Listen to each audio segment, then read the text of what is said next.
안녕하십니까. 강지연입니다.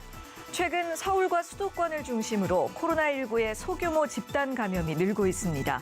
전문가들은 이런 집단 감염의 원인 중 하나로 코로나19에 대한 잘못된 정보를 꼽기도 하는데요. 최근 성남의 한 교회에서는 예배를 보러 온 신도들의 입에 소독을 한다는 명분으로 소금물을 뿌렸다고 하죠. 오히려 이것이 독이 됐다고 전문가들은 말합니다. 코로나19에 대한 올바른 정보를 전해드리기 위해서 시민의 방송 TBS는 매일 아침 9시부터 9시 50분까지 TV와 유튜브를 통해 코로나19 특집 생방송을 진행하고 있습니다. 질병관리본부에 따르면 어제, 그러니까 3월 17일 0시 기준으로 총 8,320명의 확진자와 81명의 사망자가 발생한 것으로 기록이 됐습니다. 먼저 서울 상황실에 나가 있는 기자 연결해서 지난밤 동안 주요 내용들 또 현재까지 소식 정리하겠습니다. 백창은 기자.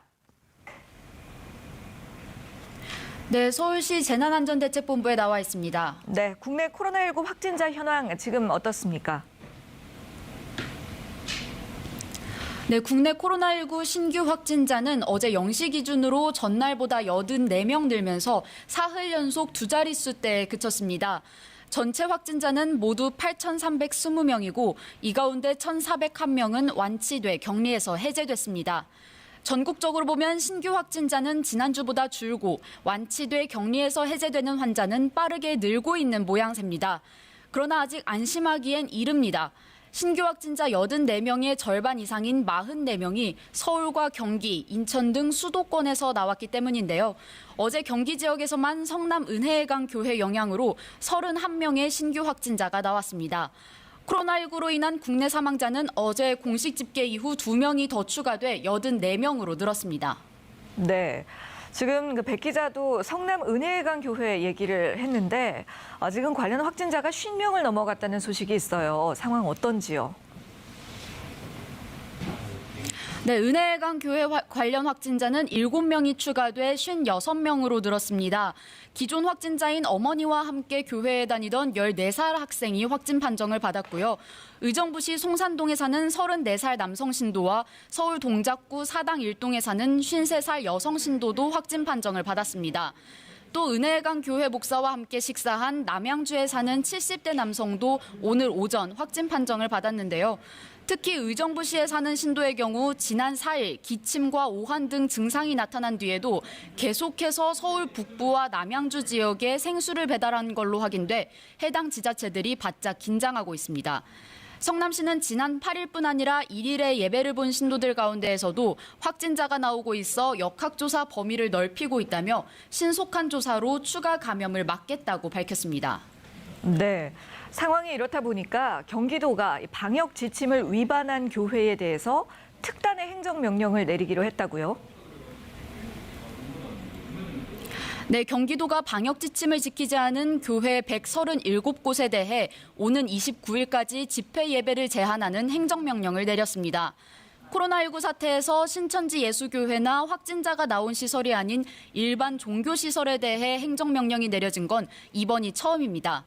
당초 실내 집회 예배를 진행할 경우 교회는 신도가 입장하기 전에 발열이나 호흡기 증상이 있는지 확인하고 또 예배 전후로 교회를 소독하는 등 7가지 방역 지침을 지켜야 합니다. 그러나 경기도는 지난 15일 도내 모든 교회를 조사한 결과 일부 교회가 방역 지침을 지키지 않았다고 설명했습니다. 경기도는 이번 행정명령에도 불구하고 방역 지침을 위반한 교회에 대해서는 집회를 전면 금지하고 벌금을 부과할 계획입니다. 또 방역 지침을 지키지 않아 확진자가 발생하는 경우에는 방역 비용과 감염자 치료비 등에 대해 구상권을 청구할 예정입니다. 네, 지금 교회에서의 집단 예배에 대한 방역 대책들을 쭉 말씀을 해 주셨는데 교회뿐만 아니라 수도권에서 나타나고 있는 산발적인 집단 감염들을 최대한 다 막아야 될 텐데요. 네, 정부도 코로나19가 수도권을 통해 전국적인 유행으로 번지지 않도록 방역 조치에 최선을 다해야 하는 엄중한 시기라고 밝혔는데요. 일단 중앙재난안전대책본부는 수도권 방역협의체를 운영해 시도 역학조사반 간의 공동조사 등 정보 공유 체계를 지원하고 있습니다. 또 중대본은 수도권 집단 감염이 더 발생할 경우 병상 부족이나 병상 수요 차이에 대비해 병상과 생활치료센터를 공동으로 활용한다는 계획입니다. 네, 알겠습니다. 이런 집단 감염의 사례 외에도 또 한편으로는 최근 해외에서 국내로 들어오는 코로나19 확진자들이 늘고 있는 상황이지 않습니까? 그렇습니다. 입국 검역 과정에서 계속해서 확진자가 발견되고 있는데요. 어제 기준 국내로 들어온 확진자는 모두 55명으로 전날보다 5명 늘었습니다. 확진자는 우리 국민이 47명으로 대부분을 차지했습니다. 체류지 기준으로 보면 유럽에서 온 입국자가 27명으로 가장 많았고 중국을 거쳐온 확진자는 16명이었습니다. 정부는 내일부터 모든 입국자에 대해 특별 입국 절차를 적용합니다. 이에 따라 모든 입국자들은 입국장에서 발열 검사를 받고 국내에서 머무르는 주소와 수신 가능한 전화번호를 알려야 합니다. 지금까지 서울시 재난안전대책본부에서 TBS 백창은입니다. 네, 백창은 기자 수고했습니다. 지금까지 취재기자와 함께 코로나19 발생 현황 등에 대해 알아봤는데요. 계속해서 코로나19 관련 소식들 더 자세하게 살펴보겠습니다. TBS 보도본부의 구균진 기자 함께합니다. 어서 오십시오. 안녕하세요. 네, 전국의 유치원과 초중고등학교 개학이 결국 또 한 번 연기가 됐습니다. 2주일이 미뤄져서 이제 4월 6일에 개학을 한다는 건데요. 이게 사상 첫 4월 개학 아닙니까? 네, 그렇습니다. 교육부가 전국 학교의 개학을 4월 6일로 연기하기로 잠정 결정했습니다. 개학일이 당초 3월 2일이었는데 여기에서 9일, 다시 23일, 또다시 다음 달 6일로 미뤄지면서 무려 5주나 늦춰지게 된 겁니다.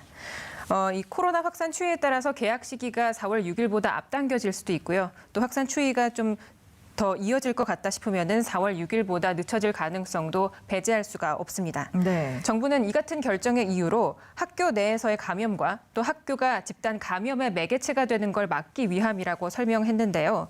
학교가 지역 사회의 주요 감염원이 되는 걸 좀 막기 위해서는 어쨌든 안전한 개학이 가능한지 판단을 해야 되고 또 이를 위해서는 현 시점부터 최소 2주에서 3주간의 시간이 필요하다고 본 겁니다. 이에 따라 교육부는 학교 현장에서의 혼란을 최소화하기 위해서 방역 관리와 학사 일정에 따른 관한 지침 같은 거를 좀 발표를 했습니다. 우선 학교 방역면을 보면요. 추가로 2,500억 원가량을 들여서 마스크나 손 세정제 같은 방역 용품을 지원하고 또 온라인 학습 같이 이제 비대면 학습 방법을 좀 마련하는 방안을 지금 활용할 예정이고요. 네. 또 시도교육청과 각 학교에는 법정 수업 일수에서 이제 열흘을 감축하도록 권고를 했고 또 줄어드는 수업 일수에 비례해서 하루 수업량이 늘어나지 않도록 권고했습니다. 이에 따라서 올해 대입 일정도 불확실성이 커졌습니다. 고교 개학 연기가 언제쯤 될지 모르다 보니까 네. 이 대학 수학 능력 시험 연기 여부도 빠르면 다음 주, 늦으면 4월 6일 정도쯤에나 좀 가늠세를 확인할 수 있을 것으로 보이고요. 네. 현재까지 보건당국에 따르면 미성년자 누적 확진자는 이달 7일 300명 정도에서 14일 500명 정도로 증가한 것으로 집계가 되고 있습니다. 예. 이렇게 미성년자 확진자가 크게 늘어난 상황이다 보니까 유치원이나 학교에서의 집단 감염의 가능성을 줄이겠다. 이 부분은 당연하고도 좀 안심이 되는 대목입니다만 또 한편으로 보면 학교를 안 가고 너무 집에만 있는 시간이 길어지다 보니까 그 부모들도 아이들도 지칠 것 같아요. 네, 그렇습니다. 개학이 무려 5주간 추가로 연기가 그러니까요. 되면서 이제 부모들이 자녀들의 돌봄 대안 방법을 찾느라 애를 쓰고 있는 모습인데요. 포털 사이트에 좀 맘카페 같은 데를 들어가 보면 자녀와 집에서 보내는 시간이 길어지면서 여러 가지 갈등이나 좀 부족한 부분을 호소하는 글들이 속속 올라오고 있습니다. 네. 특히 맞벌이 부부들 같은 경우에는 육아휴직을 진지하게 고민하고 있는 사례가 늘고 있다고 하는데요. 한 사례를 들자면 초등학교 2학년이 된 자녀와 또 유치원생 딸을 두고 있는 최모 씨가 계신데 이미 4주째 집에서 육아와 재택근무를 동시에 하고 있지만 이 일과 육아를 같이 병행을 하기가 좀 어려운 부분이 있어서 예. 이런 생활을 언제까지 해야 할지 막막하다라는 입장을 전달해 왔습니다. 정부는 이 같은 상황에 대비하기 위해서 긴급 돌봄을 기존처럼 오전 9시에서 저녁 7시까지 제공하는 건 물론 온라인 콘텐츠를 활용한 다양한 돌봄 프로그램을 지원하겠다는 대책을 내놓긴 했습니다만 이런 대책에 대해서 사실 학부모들의 반응은 그다지 좀 이렇게 뭐 협조적이라거나 좀 좋은 반응을 보이고 있는 것은 아닙니다. 네. 이 코로나19 확산을 막기 위해서 어쨌든 학교 개학을 연기한다는 그런 강수를 뒀는데 이게 돌봄 교실을 이용하다 보면 또 다른 집단 감염의 우려가 생길 수 있다라는 그 걱정이 나오고 있는 거고요. 실제로 교육부가 지난 6일에서 9일 그 긴급 돌봄 3차 수요 조사를 했었는데 여기에는 그 전국 초등학생의 한 2.2%, 네. 약 6만 400명 정도가 긴급 돌봄을 신청했습니다. 하지만 실제 이용률은 신청자의 절반이었다고 하고요. 이와 함께 정부가 또 추가로 대책을 내놓은 것 중에 하나가 가족 돌봄 휴가 이용을 장려하고 있긴 합니다. 하지만 이 돌봄 휴가도 이미 다 사용했거나 또 무급 휴가로 인한 수입 감소 같은 거를 좀 우려하는 학부모들도 많이 있습니다. 네네. 때문에 긴급 돌봄을 이용하는 학부모들에게는 관리 현황이나 영유의 상황을 좀 정보를 제때 그 정확하게 제공을 해야 되고 또 맞벌이 같은 다양한 가정 상황을 고려해서 보다 세심한 대책을 설계해야 한다는 지적이 높습니다. 네. 지금 짚어준 내용을 보니까 그 긴급 돌봄을 신청한 사람들 중에서 신청만 해놓고 절반 정도는 실제 이용을 안 했다는 거잖아요. 네. 그렇다면 이 대책이 아직까지 제대로 운용이 되지 않고 있다는 건데 좀 다방면으로 고민을 해봐야겠습니다. 그런데 이렇게 학교 개학은 추가 연기가 됐습니다만 이게 참 아이러니한 상황이에요. 학원가는 개원하려는 움직임을 지금 보이고 있다는 소식이 있습니다. 오히려 학원에서 지역 감염이 발생할 우려가 커지는 것 같은데요. 네, 그렇습니다. 그동안 학교에 발맞춰서 학원들이 휴원을 해왔는데 이제 학원 입장에서는 더 이상 문을 닫고 견딜 수가 없다면서 다시 개원을 하려는 움직임이 좀 속속 나타나고 있습니다. 네. 어제 서울시 교육청에 따르면요. 서울 시내에 있는 학원과 교습소 한 2만 5천여 곳 가운데 24%인 6천여 곳이 휴원 중인 것으로 나타났습니다.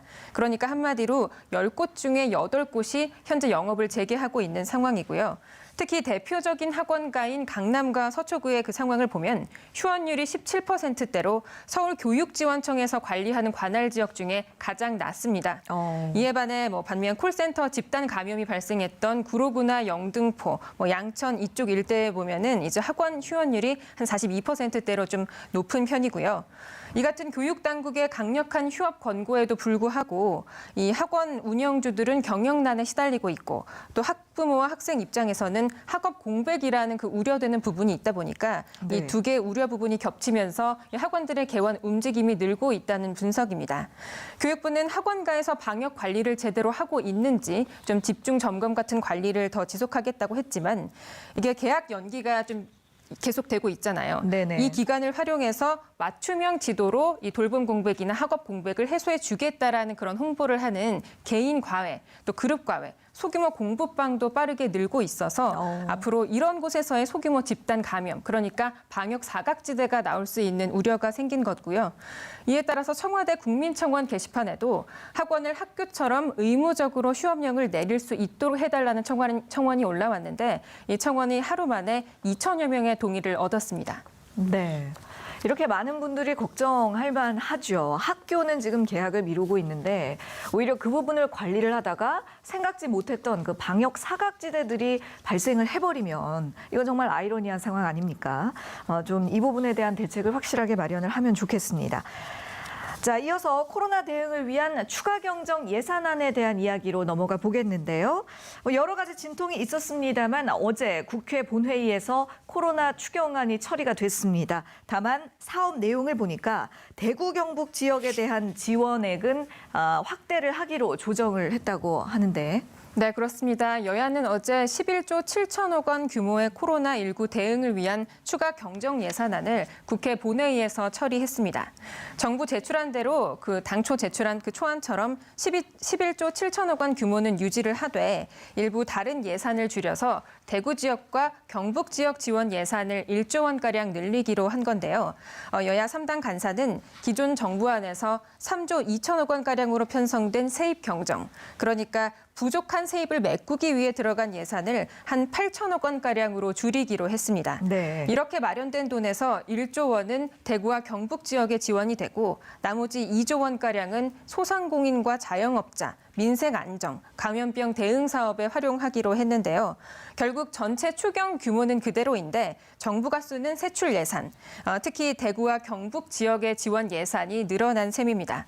여야는 이와 별개로 코로나 사태에 따른 자영업자들의 지원을 확대하기 위해서 개인 사업자 부가세 감면 적용 대상을 연매출 8,800만 원 이하로 확대하는 세법 개정안에도 합의를 했습니다. 네. 추경안 처리 후 여당은 1차 추경 이후에도 좀 부족한 부분은 2차 추경을 통해서 확대 마련해야 한다는 입장을 보이고 있지만 야당은 선거용 돈풀기다, 또 현금 살포라면서 비난하고 있는 상황입니다. 네, 여전히 진통을 겪고 있는 상황이군요.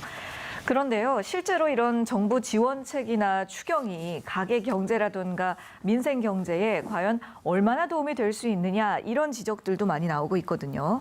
그렇습니다. 이번 추경에 대해서 세금을 엉뚱한 곳에 쓴다든가 좀 비효율적으로 나눠 쓰려 한다는 비판도 있습니다. 정부 지출 10조 9천억 원을 살펴보면요. 이 가운데 5분의 1인 2조 300여억 원 정도가 이 저소득층과 아동 양육가정, 노인 등 취약계층에 지급이 되는데요. 근데 이 지급이 되는 부분이 지역사랑 상품권과 온누리 상품권처럼 모두 상품권으로 지원한다는 내용입니다. 네. 그러니까 상품권은 이제 유효기간이 발행일로부터 5년인 쿠폰 같은 게 있어서 네. 이제 실질적으로 신속한 지원에 얼마나 효과가 있느냐라는 지적이 나오고 있는 부분이고요. 또 정부가 추경으로 신청한 11조 7천억 원 가운데 이 중소기업과 소상공인을 회복하기 위한 그런 지원 명목으로 편성된 예산이 사실상 대출 예산입니다. 이처럼 대부분이 가계경제나 민생경제에 당장 지원되는 형태가 아니라는 점에서 앞으로는 현금 지원 형태를 좀 강구해야 한다라는 목소리도 높게 나오고 있습니다. 네, 정말 실제로 이 현금성 직접적인 지원을 바라는 목소리가 크다고 해요. 그래서 이와 함께 소득 하위 계층을 중심으로 이러한 현금성 지원을 강화하는 재난기본소득에 대한 논의가 확대되고 있죠. 그렇습니다. 문재인 대통령은 추가 경정 예산이 부족할 수도 있다면서 추경 이외에 재난 기본소득 같은 좀 다양하고 좀 적극적인 방안을 마련해야 한다고 밝혔습니다. 이에 따라 정치권을 중심으로 힘을 얻고 있는 이 재난 기본소득에 대한 논의도 속도에 좀 가속도가 붙을 것으로 좀 예상이 되는데요. 현재 이 재난 기본소득을 현실화해서 좀 실행을 하려고 하는 움직임을 보이고 있는 곳은 전국에 2곳입니다. 전주시는 재난 기본소득을 취약계층 5만여 명에게 한 52만 7천 원씩 지급할 방침이고요. 또 화성시는 전년 대비 매출액이 10% 이상 줄어든 소상공인들 한 3만여 명을 대상으로 평균 200만 원의 생계비를 지급할 방침입니다. 박원순 서울시장은 국민기초생활보장제도 또는 실업급여 등으로 이 중위소득 이하 가구에게는 한 4조 원가량의 긴급 생활비 지급을 좀 건의를 해놨고요. 또 이재명 경기도지사도 전 국민에게 일정액을 지급하는 재난 기본소득을 건의한 바 있습니다. 네. 이와 함께 지자체가 이 재방 예난과 그 재난 예방과 복구에 따른 비용을 부담하기 위해서 이제 매년 적립해두는 법정 의무 기금이 있는데요. 이게 바로 재난관리기금이라는 건데 네. 이 기금을 활용하는 방안도 논의가 되고 있습니다. 현재 서울시와 경기도에는 이 재난관리기금이 한 1조 3천억 원가량 지금 보유하고 있는 것으로 파악이 되는데 네네. 지자체 예산으로 좀 추진할 수 있는 지원 정책을 좀 우선시하겠다는 그런 입장으로 풀이가 되고 있고요. 사실 청와대는 그간 이런 재난 기본소득의 이 현금성 지원이 대폭 확대되는 부분에는 좀 유보적인 입장을 취해왔지만 네. 어쨌든 최근 도입 가능성을 열어두면서 주목이 되고 있는 부분이고 리얼미터가 전국 18세 이상 505명의 그 시민들을 대상으로 조사를 해봤더니 재난 기본소득의 그 도입을 찬성하는 입장이 한 48.6%로 반대 의견인 34.3%를 넘는 것으로 조사가 됐습니다. 네. 재난기본소득제가 필요하다고 보는 국민들이 어쨌든 더 많다는 결과인 거죠. 자, 이번에는 해외 소식 알아보겠는데요. 먼저 미국 상황 살펴봅니다. 미국 내 코로나19 확진자 수가 이제 5천 명을 넘어섰다고요? 네, CNN 등 미국 외신들에 따르면 현재 시간으로 17일 기준 미국 내 코로나19 감염자 수는 5,010명으로 집계가 되고 있습니다. 사망자도 97명으로 증가하면서 100명 선에 바짝 다가서고 있는데요. 미국에서는 전날 오후 확진자 수가 한 4,000명대 정도였는데 이게 밤 사이에 1,000명가량이 더 급증한 겁니다. 미국의 코로나19 확진자 수 발생 추이도 가속화되고 있습니다. 지난 10일에 1,000명을 돌파한 이후에 13일에 2,000명, 또 그리고 15일에 3,000명 순으로 계속 가속화하고 있는 모양새고요. 이에 따라 미국 전역의 영화관이 폐쇄가 됐고 또 무기한 영업 중단에 돌입했습니다. 미국 뉴욕 증시도 대폭 하락하면서 도널드 트럼프 미국 대통령이 이 코로나19에 따른 타격 완화를 위해 약 8,500억 달러, 우리나라 돈으로는 1,020조 원 가량의 그 경기 부양책을 의회에 좀 요청할 계획인 것으로 전해졌는데요. 미국 언론에 따르면은 2008년 금융 위기 당시에 미국 의회가 한 7천억 달러 규모의 경기 부양책을 통과시켰거든요. 네. 현재 코로나19 같은 경우에는 이제 미국의 그 전역의 일상이 멈추고 있는 상황이라서 좀 더 빠르고 과감한 개입이 필요하다는 지적이 나오고 있습니다. 네. 이번에는 유럽으로 가보겠습니다. 이탈리아에서는 또 확진자 수가 3만 명을 넘었다는 소식을 봤습니다. 네, 유럽에서 가장 많은 코로나19 확진자가 나오고 있는 이탈리아에서는 네네. 누적 확진자 수가 현지 시간으로 17일 기준 3만 명이 넘어서서 한 3만 500여 명 이상인 것으로 집계가 되고 있습니다. 이에 따라 이탈리아 누적 확진자 수와 누적 사망자 수는 전 세계에서 중국에 이어 두 번째로 여전히 많은 상황이고요. 또 누적 확진자 수 대비 사망자 수를 이제 비교할 수 있는 치명률도 7.9%로 한국의 치명률 1.0%보다 8배가량이 높습니다. 한편 독일의 상황도 점차 심각해지고 있습니다. 17일 기준 독일의 코로나19 확진자 수는 한 8,604명으로 집계가 되는데 우리나라의 그 확진자 수인 8,300여 명 정도를 이제 넘어선 것으로 파악이 되고 있으면서 네. 이제 전 세계에서 5번째로 많은 나라로 이제 집계가 되고 있고요. 이처럼 유럽에서 코로나19 감염 환자가 급증하다 보니까 유럽연합 내에서의 이제 외국인의 유럽 여행을 적어도 30일간 가량 좀 금지해야 되지 않느냐라는 논의가 확산이 됐고, 네. 또 그리고 어제 이제 유럽연합 27개국 회원 정상들이 이 논의에 합의를 했습니다. 한마디로 이 30일간 이 외국인의 유럽연합 입국을 막는 여행 금지 조치가 이제 시행이 된 거고요. 네. 이 조치는 이제 타국에서 고국으로 돌아오는 유럽 시민에게는 적용이 되지 않지만 유럽 국경 간의 자유로운 이동을 보장해왔던 이 생겐 협정 자체가 무력화되는 것으로 볼 수 있어서 유럽에 있는 약 4억 명 정도가 이 국경 이동에 제약이 생긴 것으로 볼 수 있습니다. 네, 정말 뭐 미국이고 유럽이고 정말 이 사태가 많이 악화되면서 지금 여러 가지로 그 비상사태에 대한 대응책들이 나오고 있는 것 같습니다. 오늘도 관련 이슈들 잘 정리해 주셔서 고맙습니다. TBS 보도본부 구균진 기자와 얘기 나눴습니다. 수고하셨습니다. 시민의 방송 TBS는 매일 아침 9시부터 9시 50분까지 TV와 유튜브를 통해 코로나19 특집 생방송을 진행하고 있습니다. 지금 여러분께서는 TBS 코로나19 특집 생방송과 함께하고 계십니다.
네, 이번에는 코로나19에 대한 자세한 내용과 이슈 전문가 모시고 짚어보겠습니다.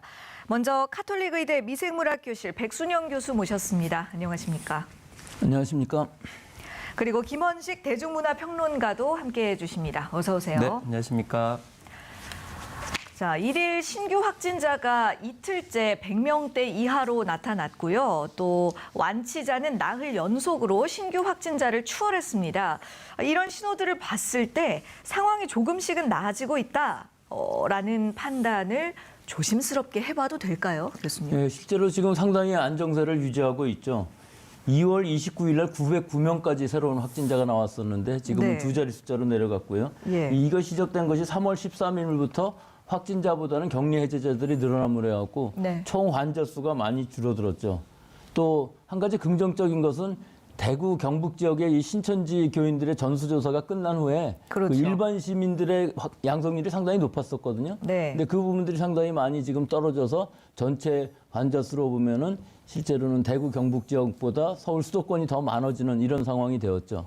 예. 근데 문제는 이제 서울 수도권에서의 그 산발적인 발생들 또 이 교회를 통한 증폭을 통해서 2차, 3차 이런 감염이 자주 일어나고 네. 또 이것들의 그 전파 상황, 지역사회 전파가 그렇게 만만치가 않아서 네네. 그 환자들을 찾아내고 격리하고 진단하고 치료하는 것이 아직까지는 다 마무리가 되어 있지는 않지만 실제 그 전체적인 숫자를 보면은 그 방역 당국이 통제할 수 있는 범위 안에 있기 때문에 예. 잘 찾아내면은 그 문제는 없을 것 같긴 하지만 예. 실제로 우리가 이론적으로는 그 대중교통 안에서 감염은 될 수 있지만 실제 아직까지 감염된 상황은 없고요. 그런 부분들이 일반 시민들의 공포는 아직도 많은 것 같습니다. 네. 지금 그 교수님께서도 짚어주셨듯이 요즘은 서울과 수도권에서의 확진자가 많이 늘어나고 있는데요. 우리나라 인구의 절반 이상이 밀집돼 있는 곳이지 않습니까? 그러다 보니까 어떤 대구, 경북 이상의 폭발적인 감염 사태로 번지지는 않을지 많이들 걱정을 하고 있어요. 네. 구체적인 이제 수치를 보게 되면은 이제 수도권에서 44명이 이제 어제 나왔거든요. 네. 근데 이것이 대구, 경북 같은 경우는 37명이었기 때문에 그래서 대구, 경북보다 수도권이 많아지는 그런 상황이 됐습니다. 그렇죠. 이 경기도 같은 경우에도 31명 정도가 나왔고요. 대구가 32명이었는데 그래서 오히려 경기도가 더 위험한 거 아니냐 이렇게 얘기를 할 수도 있겠는데 예. 이 이유가 바로 교회에서 예배를 보고 나서 그 예배에 참여하신 분들이 지역 확산까지도 연계가 되기 때문에 말씀하신 것처럼 수도권에 좀 이거 국지적인 지역적인 감염이 있는 것 아니냐 이렇게 얘기를 하고 있는데요. 중요한 것은 아까 이제 교수님께서 말씀하신 것처럼 뭐 PC방이라든지 그리고 교회 그리고 이제 어떤 소규모의 이제 이 다중 이용 시설 같은 경우가 문제가 될 수 있고요. 네. 애초에 시뮬레이션 넣었을 때 이 서울의 인구가 1,000만 명이라고 했을 때 이제 10,000명까지도 가능하다 이렇게까지 얘기한 그런 시뮬레이션이 있었어요. 그렇지만 그거에 비해서는 지금 아직 방역 당국이 잘 막고 있고요. 그런데 이제 중요한 것은 일상 노동 공간 네. 그리고 생활 문화 공간에서 어떻게 우리가 이제 기본적인 생활 수칙들을 정해야 될지 준수해야 될지 여기에 따라서 확산세의 이제 추이가 달라질 수 있다 이렇게 볼 수가 있는 것이겠죠. 예. 이런 그 소규모 집단 감염이 어떤 폭발적인 대규모 감염으로 이어질 뭐 가능성에 대해서 교수님 의견은 어떠세요? 우리가 대구 그 신천지 교인들만 봤을 때는 엄청난 폭발력을 가졌었거든요. 그러니까요. 예, 그런데 그때와 지금이랑 상당히 비슷한 점도 있지만 다른 점도 많이 있습니다. 예. 우선 비슷한 점이라는 것은 이 교회에서 상당히 장기간에 걸쳐서 1, 2주 넘어 한 거의 이 20일 정도의 노출 기간 동안에 많은 사람들이 넓은 범위로 지금 노출이 되고 있거든요. 근데 다른 점이라는 것은 우리가 그 대구 신천지일 경우에 있어서는 일반 시민들이 거의 마스크 쓰고 다니질 않았었거든요. 네. 근데 지금 상황을 보면은 모든 시민들이 다 마스크를 쓰고 있고 네. 또 지금 노출됐다는 환자들조차도 사무실 안에서는 마스크를 쓰고 있지 않았었지만 실제 일상 생활로 들어갈 때는 전부 마스크를 쓰고 있었고요. 또 이 대중교통기관들도 소독을 아주 철저히 해서 뭐 역사라든지 전동차라든지 버스 같은 데를 완전히 다 소독을 매일 하고 있는 상황이기 때문에 실제 대중교통 안에서의 그 감염은 굉장히 제한적이라고 볼 수가 있지만 예. 그래도 결국은 지금 말씀하신 것처럼 중간에 교회가 한번 증폭이 되면서 네. PC방이라든지 뭐 노래방이라든지 이런 데에서 일반인들하고 지역사회 전파로 퍼져나가는 부분들을 확실하게 막으려면 빨리 진단을 할 수가 있어야 되거든요. 빨리 예. 격리를 시키고 네. 이 부분이 신속하게 지금 일어나고는 있지만 우리가 또 계속 일어나는 이 어딘지 모르는 이런 부분들을 확실하게 잡을 수 있는 방법은 실제로는 없고 결국은 사회적으로 거리 두기하고 우리들이 계속하고 있는 마스크 쓰기 이런 또 본인을 위해서뿐만 아니라 타인을 배려하는 의미에서도 마스크를 꼭 면 마스크라도 쓰고 다니는 이런 배려가 지금 필요한 시기로 보입니다. 예. 꼭 상대방을 위해서만이 아니라 나를 위해서라도 마스크 쓰기, 사회적 거리 두기가 중요하다는 말씀을 해주셨어요. 지금 두 분께서도 계속 언급하신 그 성남의 한 교회 집단 감염 사례에 대해서 교수님께 한 가지 더 질문 드리겠습니다. 그 신도들에게 소독을 해주겠다고 하면서 신도들 손과 입에다가 소금물을 뿌렸다고 해요.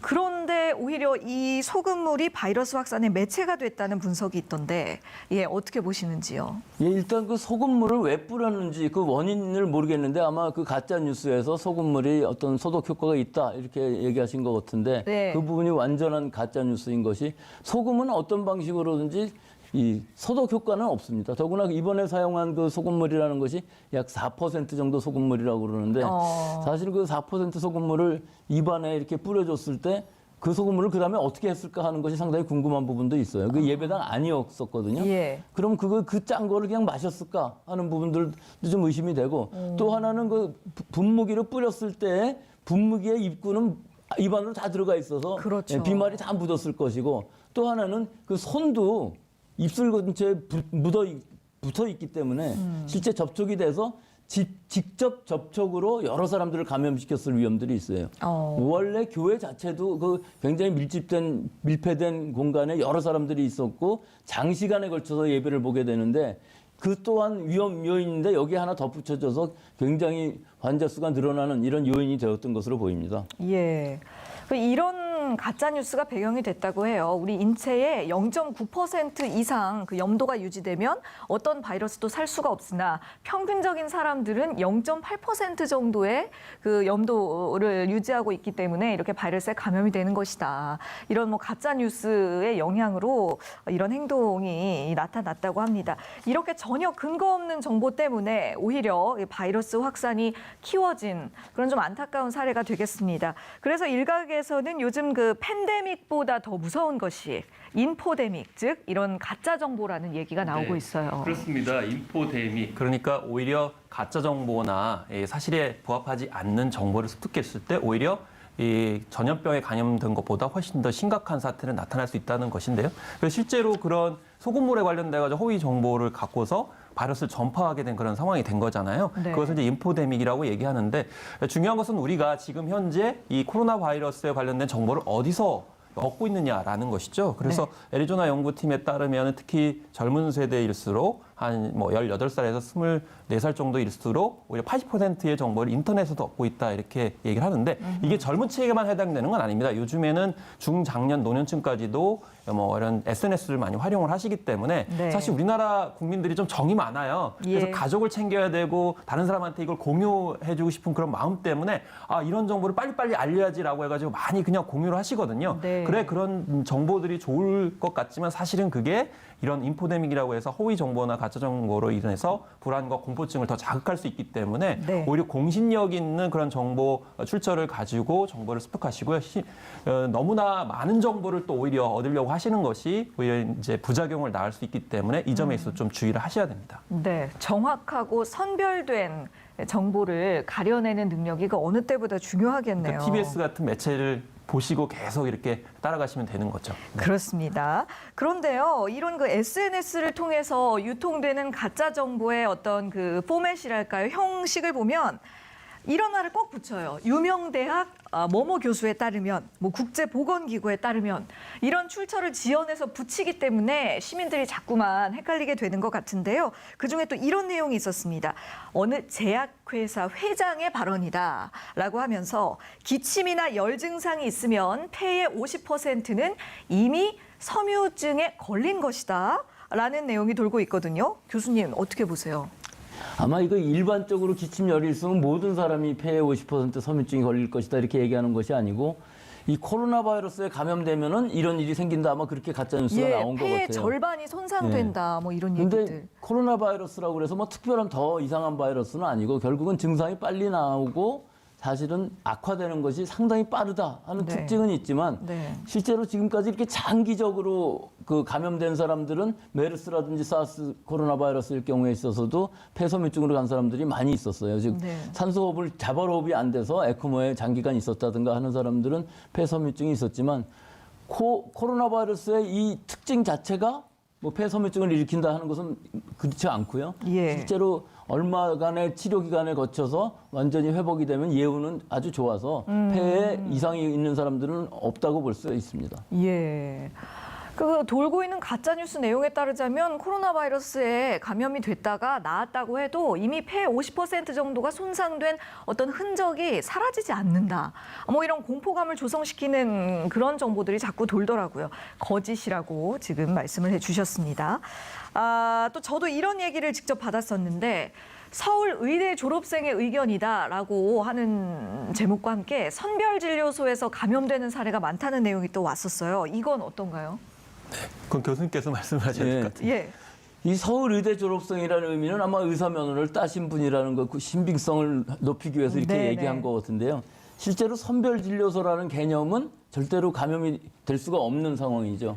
즉 진찰실 안에서 완전히 방호복을 입은 사람이 검체를 채취하고 한 2시간에 걸쳐서 소독을 다 하기 때문에 예. 그 이후에 들어오는 사람과의 교차 감염 또는 검체 채취하는 사람과 이 환자와의 교차 감염은 전혀 일어날 수가 없는데 네. 실제로 드라이브 스루라는 것은 약간의 문제점이 있을 수 있습니다. 왜냐하면 예. 검체 채취하시는 분은 완전히 방호복을 입고 있지만 이 안에 타신 분들은 차 안에 있기 때문에 예. 어느 정도 그 안에까지 살균을 하지 못해서 그런 위험성은 있을 수 있지만 실제로는 그 환자 혼자만 타고 와야 되거든요. 그렇죠. 2사람이 타면은 진단을 안 해주기 때문에 예. 혼자만 타고 와서 다른 사람한테 교차 감염이 일어나지 않게끔 하는 것이고 그 모든 그 기구들은 다 한 번만 사용하는 것이기 때문에 검체 한 번 사용하고 또 사용할 일이 없기 때문에 어떤 상황에서도 아마 이 교차 감염은 일어날 확률은 없다고 보입니다. 예.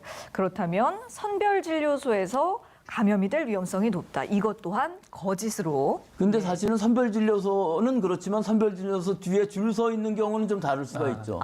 여러 사람들이 계속 몇 시간 줄을 서 있다면은 예. 그 안에서는 교차 감염이 일어날 상황이 있을 수 있기 때문에 네. 이 선별진료소라는 말 자체는 검체를 채취하는 그 순간이냐 예. 아니면 줄 쓴 것까지 다 합치냐 하면 뭐 전혀 틀린 말은 아니지만 이렇게 줄을 많이 쓰는 것을 막기 위해서 지금 드라이브 스루라든지 뭐 워킹 스루라든지 이런 방식들을 도입하고 있기 때문에 지금 아마 그렇게까지 많은 사람들이 줄 서 있는 것 같지는 않습니다. 예. 알겠습니다. 이렇게 떠도는 부정확한 정보들에 현혹되지 마시고요. 믿을 수 있는 확실한 정보, 또 전문가의 말을 따르시는 게 중요할 것 같습니다. 자, 화제를 좀 돌려서 어제 발표가 된 초중고 개학 연기에 대해 이야기 나눠보겠습니다. 결국 개학을 4월 초로 연기하기로 했어요. 그 배경에 대해서 말씀 좀 들려주시죠. 네, 아무래도 이제 학교라는 곳이 이제 많은 이제 학생들과 또 이제 교사들과 같이 이제 호흡을 해야 되기 때문에 그런 예. 면에서 집단 감염이 염려가 되죠. 그렇기 때문에 초미의 관심사였습니다. 처음에 뭐 3월 2일 개학이었는데 뭐 이것이 9일 그리고 또 23일 이번에 이제 4월 6일까지 이렇게 연기가 된 것이죠. 그래서 현행 초등교육법에 따르면 연간 이 190일 정도 이렇게 수업을 하게 돼 있는데 여기에서 한 10% 정도 줄일 수는 있는 그런 규정이 있거든요. 그렇기 예. 때문에 앞으로 한 10일 정도 이제 수업 일수를 줄일 수 있는 여력이 있는 것인데 이러다 보니까 결국엔 여러 가지 또 여파가 있죠. 아무래도 이제 방학 기간도 조정을 해야 되고요. 그렇기 네. 때문에 이미 이제 2주간 정도를 이제 연기를 했기 때문에 아마 방학은 이제 2주 정도 될 것이다. 이런 잠정적인 이제 일정이 나오고 있고요. 또 여기에 따라서 고등학생 같은 경우는 대학 수학 능력 시험 뭐 일정 같은 경우도 또 조정을 해야 되고 그렇죠. 또 이제 모의고사 같은 경우에도 6월 달에 조정을 해야 되는 그런 상황이어서 교육부에서는 실현 가능한 이제 대입 일정을 마련하겠다. 그래서 이제 내주 초에 발표하겠다. 이렇게 얘기를 하고 있는 것이거든요. 그래서 중요한 것은 집단 감염을 막기 위해서 이런 불가피한 조치이기 때문에 학부모나 학생들이 좀 불편함이 있다 하더라도 좀 고통 분담을 해야 되는 그런 상황이라고 볼 수가 있는 것입니다. 예. 지금 상황이 뭐 이미 우리나라 초유의 4월 개학입니다만 또 추후 상황에 따라 또다시 연기가 될 가능성도 열어놨다라고 밝혔어요. 집단 감염을 막기 위한 조치라는 것은 뭐 우리 모두가 알고 있습니다. 그 학교의 개학 여부가 바이러스 확산과 어떤 연관이 있는지 좀 정확하게 설명 부탁드릴게요. 예, 지금 이 학생들의 학교 등교 여기에 제일 큰 문제점은 뭐냐면은 이게 지금 밀폐된 공간에서 장시간에 걸쳐서 많은 사람들이 모여 있는 상황이거든요. 네. 그런데다가 예를 들어 수업 중에 마스크를 할 수 있냐 하면은 그것도 좀 어려울 것 같고요. 점심시간에도 마스크하기 굉장히 어려울 것 같습니다. 따라서 네. 이 사회적인 거리두기, 마스크 쓰기가 좀 학교라는 이 상황에서는 좀 어려운 부분이 있고요. 또 일반적으로 우리가 19세 이하의 청소년들인 경우에 있어서는 증상이 거의 나타나지 않는다는 특징이 있어요, 이 바이러스가. 예. 그래서 무증상 감염이 가능하기 때문에 조용한 전파가 일어나면서 실제로는 가족들과의 접촉에 의해서 가족으로 감염이 되고 그다음에 사회 지역사회에 전파가 된다면은 네. 굉장히 큰 재확산이 될 수 있다 하는 우려가 있어서 예. 지금 4월 6일까지 늘려놨으니까 약 3주간이라는 시간이 있는 것이거든요. 그러니까 우리 이 시간 안에 얼마나 잘 준비를 할 수 있느냐. 사실은 모든 것을 다, 뭐 예를 들어 사회적인 거리를 더 띄우기 위해서는 이 학생 수를 줄여야 되는데 이런 거 금방 되지 않을 거 아닙니까? 그렇죠. 따라서 이 안에 얼마나 우리가 일을 할 수 있느냐 하는 것이 지금 관건으로 보입니다. 네. 3주 안에 많은 대비와 준비를 해야 된다. 그런데요, 조금 전에 김원식 평론가께서 짚어주셨듯이 지금 개학을 연기하는 데서 그치는 게 아니라 수업 시작이 늦어지는 것과 함께 여러 가지 학사 일정을 조정하는 문제가 걸려 있다라고 말씀해 주셨지 않습니까? 근데 그 부분은 물론 어떤 보육 공백에 대한 문제점도 지금 많이들 이야기를 하고 그렇습니다. 있거든요. 그래서 초중고등학교 같은 경우는 대개 이제 학사 일정이 문제가 되고요. 또 이제 유치원, 보육원 같은 경우에는 돌봄 서비스가 이제 문제가 되겠죠. 네. 초중고등학교 같은 경우는 당장 지금 교과 이제 일정을 나가야 되는데 그럼 그걸 네. 어떻게 할 것이냐라고 해서 이제 부각이 되고 있는 것이 바로 온라인. 그런 교육 시스템이 되겠습니다. 그래서 지금 현재 각 학교의 원격 학습 이제 시스템을 어떻게 이제 가동할 것인가가 지금 초미의 관심사고요. 한편으로는 교사들이 좀 힘들어하는 측면들이 있습니다. 온라인으로 갑자기 이제 전환을 시키기 때문에 그래서 예. 지금 현재는 온라인 이제 학급방을 만들어가지고 일단 관리를 하고 있는 그런 상황인데 이 정부 쪽에서는 뭐 스마트 기기라든지 PC 등에 관련돼서 지원을 하겠다. 그리고 이제 그 학생들한테는 그 비용 같은 경우에도 지원을 하겠다 이렇게 밝히고 있어요. 어쨌든 간에 일일 학습량이라든지 교육 목표를 최대한 이제 충족시킬 수 있도록 이제 해야 되는데 물론 차질은 있을 것 같습니다. 그렇지만 그런 문제점들 최소화하면서 이제 해결해 나갈 거라고 보겠고요. 근데 유치원 같은 경우에도 긴급 돌봄 서비스를 7시까지 오후 7시까지 해주겠다는 그런 발표도 있었는데 어쨌든 여기에도 한 2,534억 원 정도의 예산이 들어가는 등 네. 비용이 들어가서 이런 이제 지원들이 좀 원활하게 해야 되는 좀 과제를 여전히 안고 있다고 볼 수 있겠습니다. 네, 그렇군요. 그런가 하면 조희연 교육감의 브리핑 내용을 보니까 서울에 있는 모든 학생들에게 무상 마스크를 지급하고 또 모든 학교에 열화상 카메라를 설치하겠다라고 발표를 했거든요. 이런 대책들은 실질적으로 도움이 많이 될 수 있을까요? 예, 물론 도움이 되겠죠. 근데 일반적으로 우리가 매년 봄이 되면은 이 학생들이 개학을 하고 많이 모이게 되면 감기 같은 것들이 많이 퍼져요. 예. 주로 라이노바이러스라든지 코로나, 아데노바이러스 같은 것들이 번져서 많은 사람들이 감염이 되는 온상이 될 수 있는데 이 코로나 바이러스가 무서운 점은 그런 증상이 없는 사람들이 옮길 수 있다는 것이죠. 따라서 열화상 카메라로 아무리 교문 앞에서 열 나는 사람을 감지를 한다 할지라도 실제로는 열 안 나는 사람들도 얼마든지 감염을 시킬 수 있기 때문에 이 바이러스가 무서운 것이고요. 또 이 마스크인 경우에 있어서도 마스크를 등하교 시간에 계속 쓸 수 있지만 예. 수업 시간에 계속 쓰거나 점심 시간에 할 수가 없고 또 너무나 장시간을 마스크를 쓰고서 행동을 할 수가 없기 때문에 네. 그 부분은 어느 정도 학교라는 상황에서는 좀 제한이 있을 것 같고요. 또 하나는 이 양호실의 설비가 지금 충분하냐. 우선 보건교사님들이 다 있느냐 하는 것도 문제이기 때문에 그것들을 보충을 해야 될 것이고 또 양호 선생님의 그 한계가 있거든요. 그 의사 선생님이라고 어느 정도 상의를 해서 결정을 해야 될 부분들이 있기 때문에 전담이 같은 그런 시스템들이 필요하지 않나. 즉 전화를 해도 연락을 해서 의논을 할 수 있는 그 선생님이 필요하다는 것과 또 양호실에 여러 가지 방호 장비라든지 체온계라든지 모든 게 지금 열악한 상황이고 네. 또 그 베드 침상 자체도 상당히 좀 열악하기 때문에 그런 부분들이 다 잘 되어야 할 것 같고요. 또 하나는 소독도 지금 중요합니다. 그 환기와 소독을 잘 할 수 있는 결과적으로는 모든 이런 보건 매뉴얼을 지금 바로 만들 수 있느냐 하는 것인데 아직까지는 많이 부족한 점이 있지만 네. 가능한 한 개학하기 전까지는 이런 보건 매뉴얼을 만들어서 우리 학생들, 선생님들, 학부모들이 어떤 부분을 주의해서 할 것이냐, 어떤 장비를 또 어떤 지원을 함으로 해서 양호실이라든지 우리 학교의 그 보건 환경이 좋아질 수 있느냐 하는 것을 지금 고민할 때라고 봅니다. 예, 그렇군요.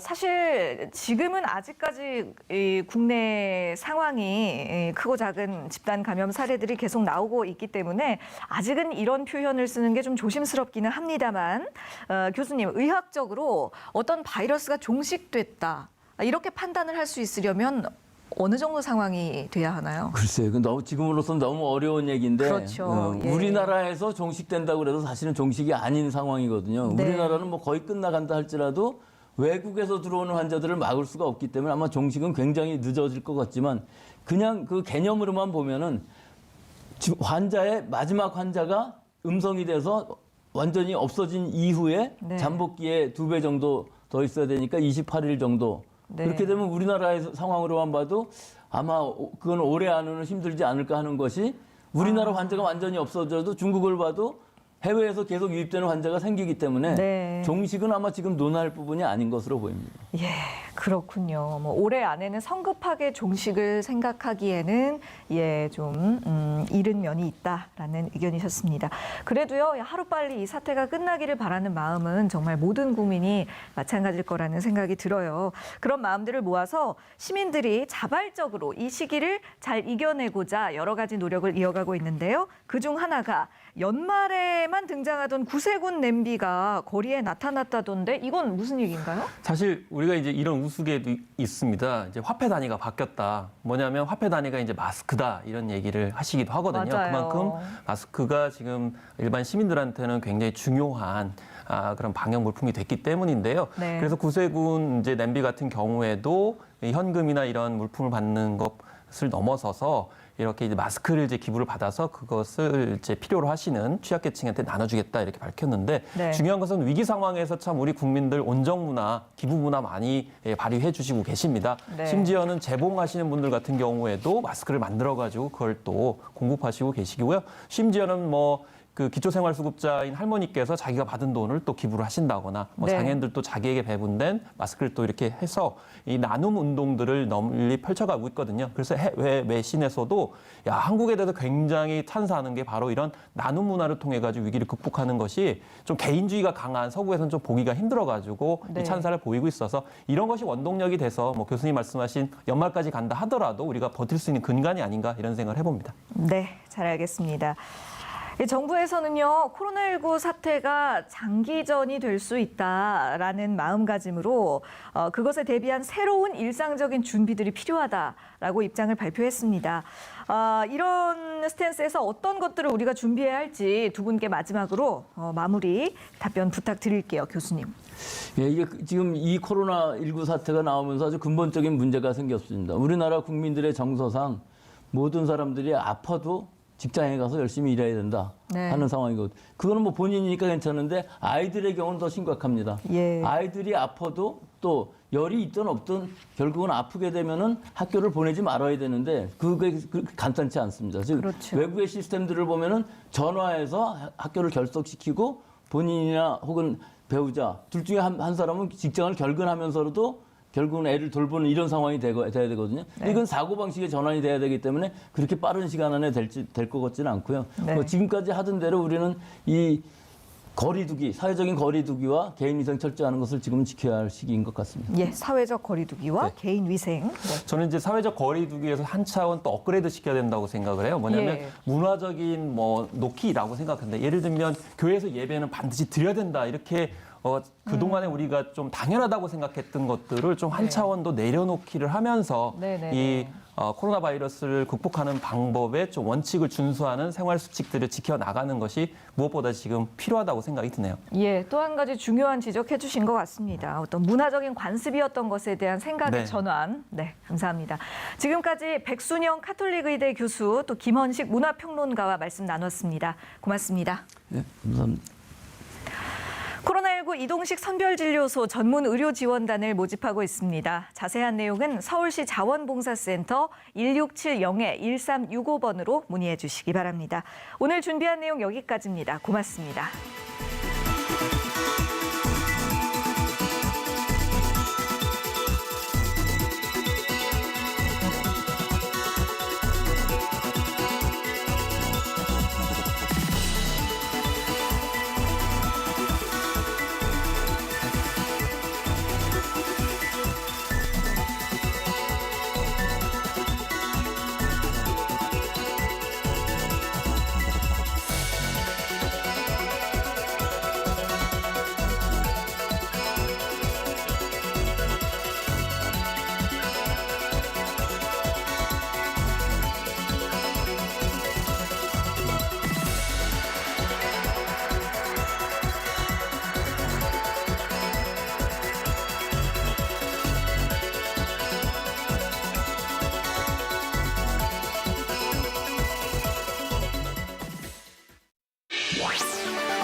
TBS